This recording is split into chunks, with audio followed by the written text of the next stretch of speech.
Hello. The issue I wanted to address is about mundane right view or self transparency. I think they are like somewhat similar. Um, let's start with what even is mundane right view. So I have seen a question some months ago. It just struck me as different from the usual. If there is no self, what gets reborn and what not. So the question was, how do I develop mundane right view? So that's an interesting question. Most people don't even want to bring that up because it would imply they don't even have mundane right view, which is like the lower, the lower right view.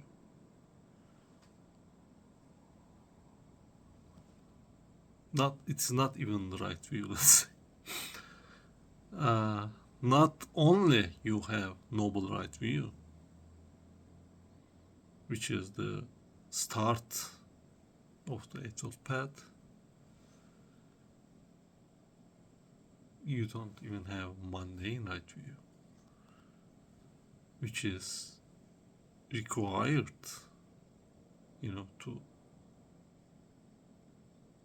um, which is the proper structuring of the mind, proper composition of the mind for insight to arise. Mundane right view, like proper level of analysis, a proper self honesty, self transparency, you know, right attitude towards the world, right line of responsibility, you know, not having the mundane right view means you are ignorant even your own ignorance. You're just completely submerged in ignorance with like no hope. You're hopeless. So like the vast majority of people are in that state. So you have to acknowledge that.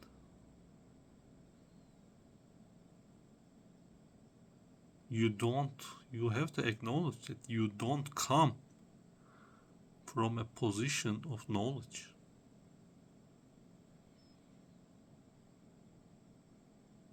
It's hard I mean, it's really hard to accept. It's not a comfortable thing to accept, but the Dhamma is not there to make you comfortable. I think this is the one of the misconceptions. Meditation makes you like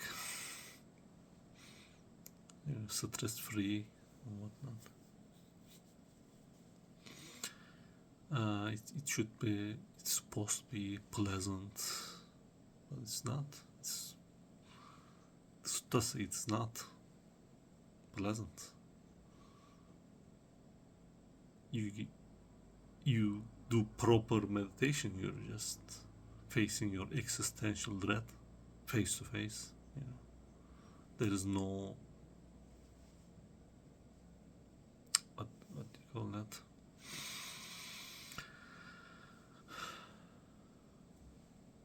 There's no barrier. There's no wall. You're just staring into the abyss. Best meditation for you. So, what was I saying? Yeah. So, I think the main problem, even when people are interested in the Dhamma and Buddhism, they want to like keep it at an arm length away. They take it as a theory, you know, soul, no soul, rebirth, this theoretical, hypothetical, imaginary ideas, this world of ideas and whatever, this philosophy. The Dhamma is none of that. Another person correctly stated, it's deeply personal and organic. It has to be on that level, taken on that level. So, and that requires self-transparency.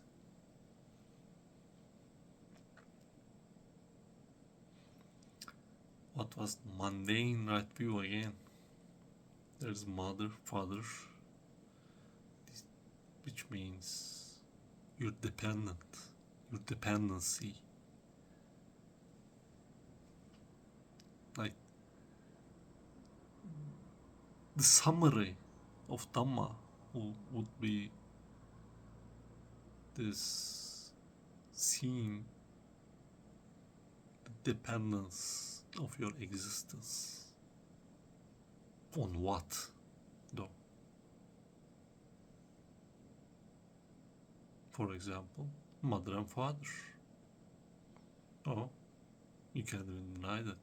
But actually, you can. You just reduce them into this biological, whatever, organisms. Just deterministic, nature taking its course. Then you can just step by step delude yourself into believing there is no mother and father. And it's the same, you actually see this a lot. There is no world. There is no reality. Reality is actually an illusion. This is the stock description of wrong view. But a lot of people who claim that they're enlightened, I saw, they say, there is no world, you are not real, blah blah.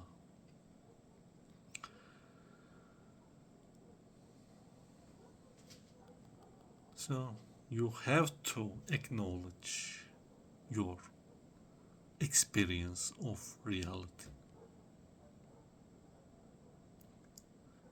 By acknowledging it, I don't mean you define it in terms of another thing, which is what usually people do. They define thought in terms of energy. They define energy in terms of matter. They define matter in terms of whatever, gravity. But this is just confusion. Feeling, you don't have to define feeling in terms of something else. You directly know what a feeling is. A feeling feels.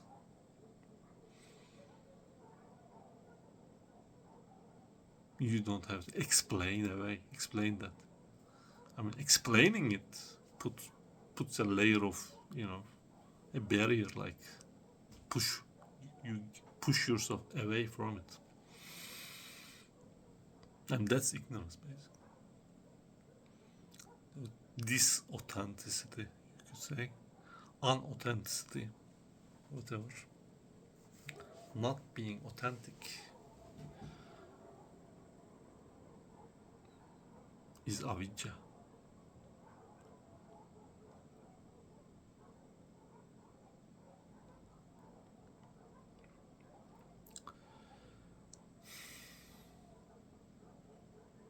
So, another point is the line of responsibility. Like, you have a debt to your parents. Another one, there is the result of my actions. I have responsibility of choosing in each of my action. I have a responsibility. Oh, that's, that's difficult to acknowledge. This is the main engine of delusion in people, or ignorance. If you don't acknowledge something, you're not responsible, or it is not real. If I don't acknowledge my responsibility, then I can just, my threshold of reality is here, and if I don't acknowledge that, it's below that threshold. It doesn't exist, basically. Something like that. That's how you're maintaining the ignorance.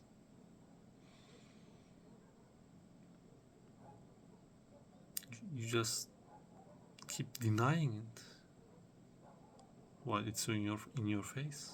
Your responsibility is in your face.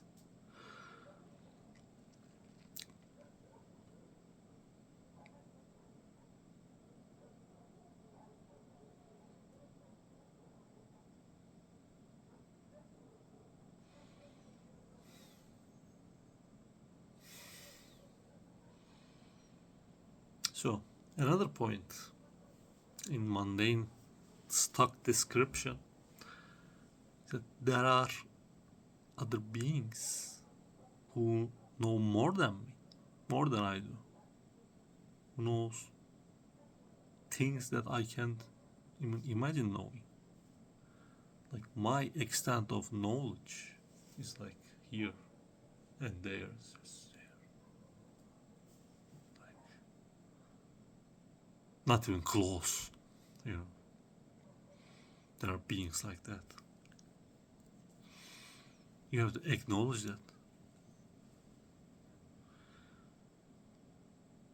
But most people don't want to, because it is not comfortable to acknowledge that.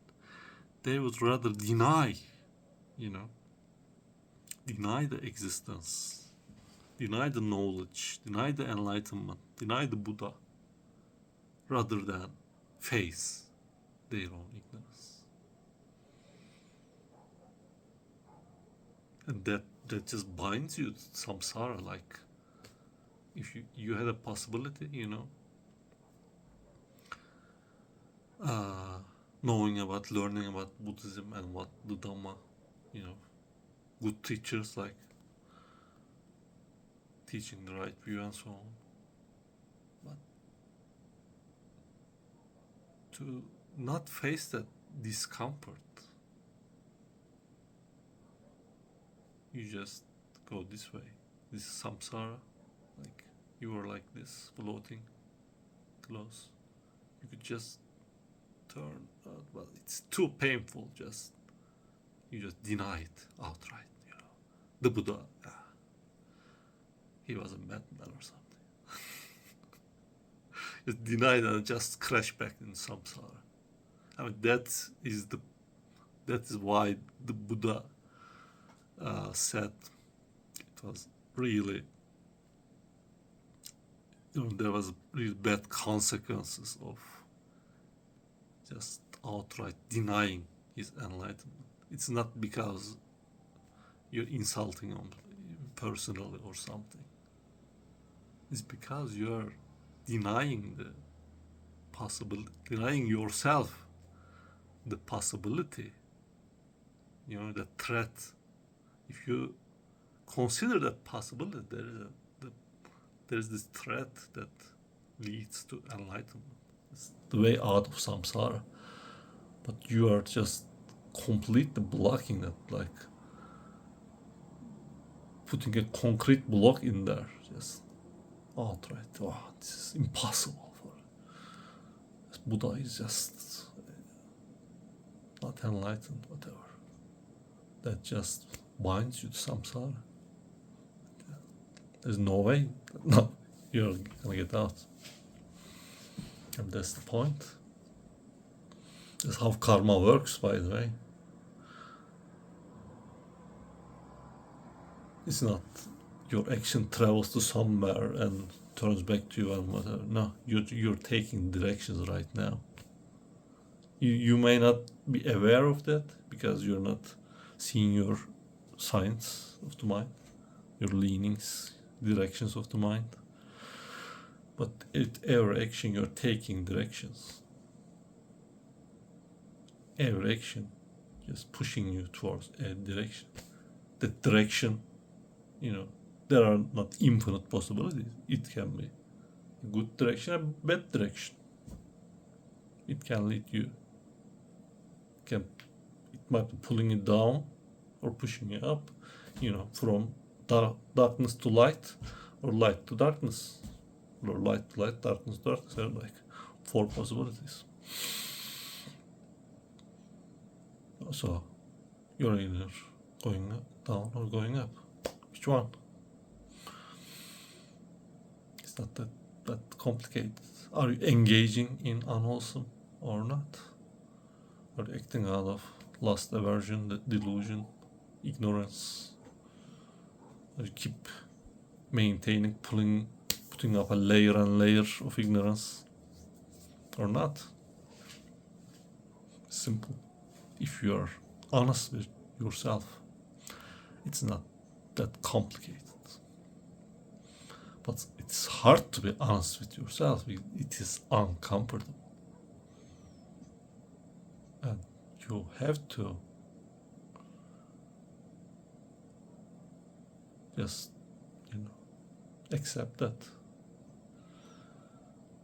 You just have to accept being uncomfortable. However long it takes, it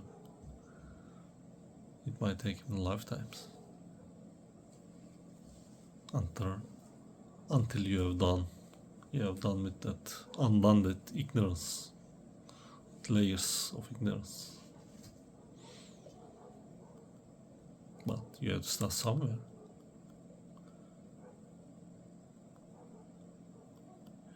You have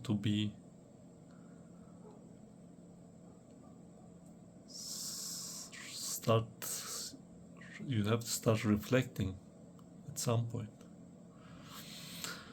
and pick up your responsibility.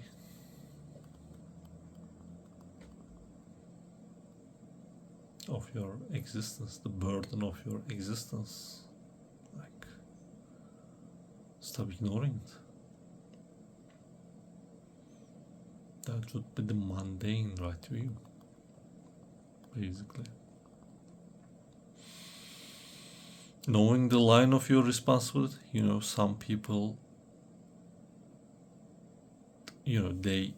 while they ignore their real responsibility, for example, to their parents and, their own internal, this lust, whatever, sensuality, taming the mind, they ignore they don't care about that, but they are just passionate about this one particular, a political issue, or, they're just passionate about being a vegan. They're irrelevant.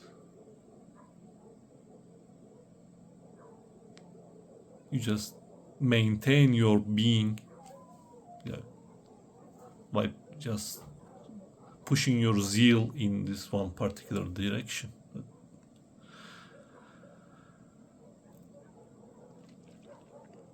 it doesn't help really. You have to start reflecting on your own motivations, on your own values, intentions, and your knowledge. You have to stop pretending that you are coming from a position of knowledge.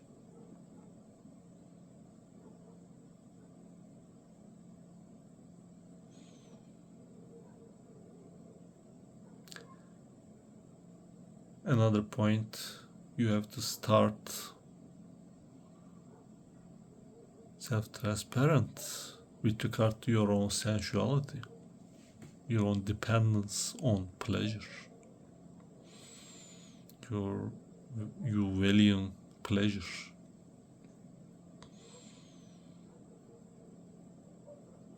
So, I mean, I don't know how many times I just imply that, you know, there might be a problem with going for pleasure. People just start automatically defending their position, you know, their just indulgence in various pleasures. So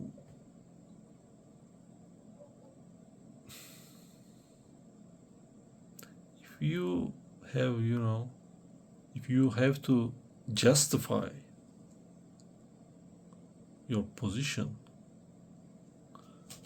you actually know there's a problem with it, you know, internally. You wouldn't justify your generosity or something, your virtue, you know, you wouldn't justify keeping the precepts. Oh, I deserve to keep the precepts or something. When you indulge in unwholesome, you know, keep listing reasons, you know. I worked hard. I deserve this, and people usually they bring up worse examples, you know, people like outright cheating, stealing, killing, whatever. At least I'm not that bad. Okay. But that still just doesn't justify going with the grain. The only reason for going with the grain is weakness, not having composure.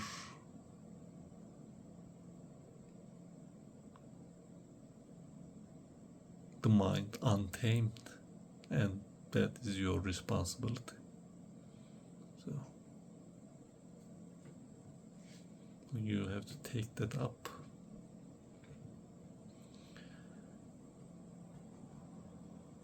Stop denying your responsibility, your choices.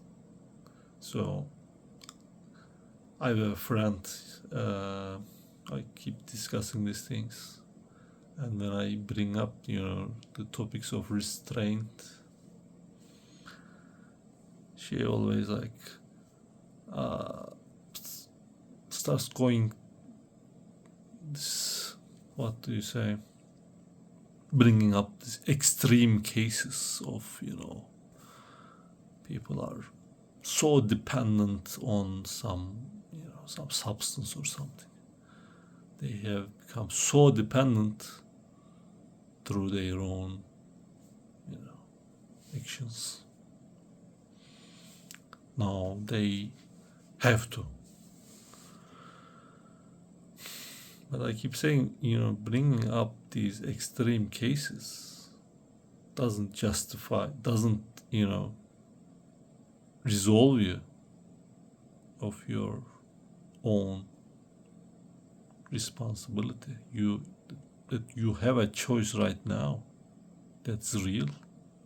You can choose this direction or this direction. It doesn't mean it is they are equally easy to take directions. Sensuality is the easy direction. Restraint is the hard direction. But there's a choice. It doesn't matter how hard it is. There is always a possibility. There is always a choice. You can start restraining. You can take up restraint, then fail. For example, let's take two examples. One doesn't restrain, and one restrains and fails. Okay, I'm assuming he takes restraint seriously, as a goal. So what's the perspective now? What's the difference between these two examples? The one who doesn't restrain, who doesn't even consider restraining and keeps indulging.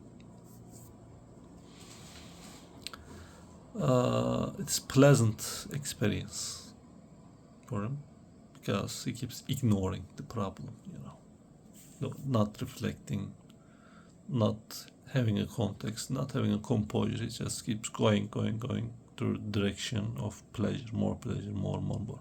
I mean, there are later consequences, but now it doesn't matter. The other example is restraints and fails. What happens now?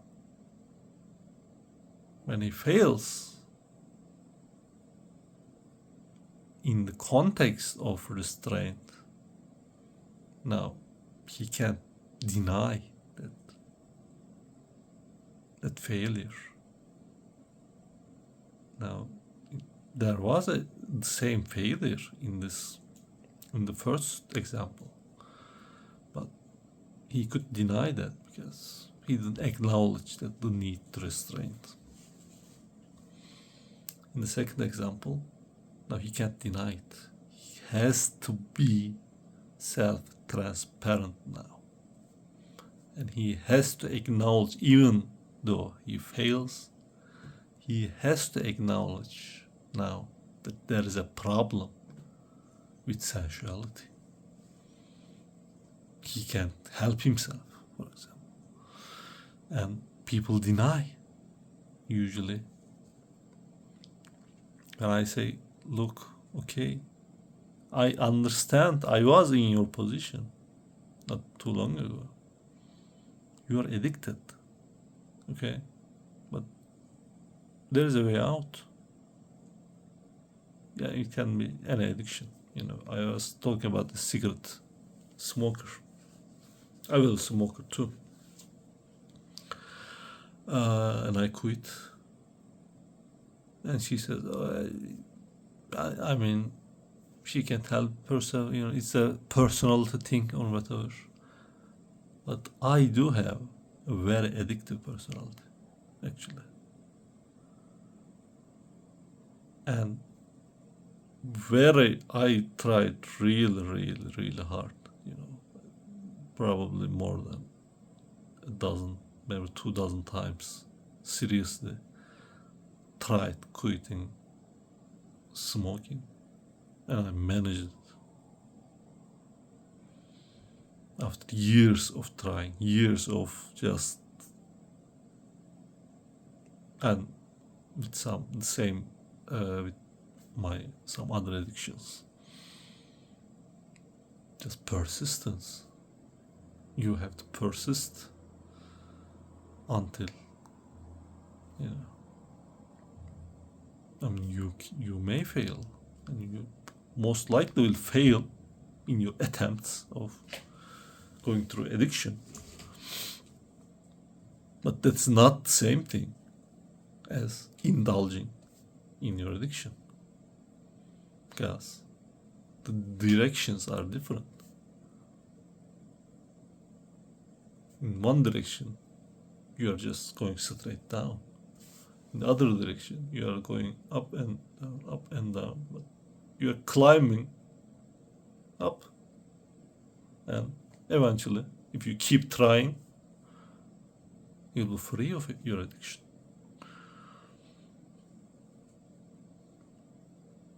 So, but that starts with this reflection on your own intentions. You can't ignore and justify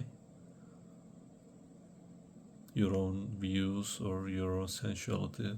The four upadanās, basically. Four assumptions, the four ties that bind you to samsara. You have to acknowledge them.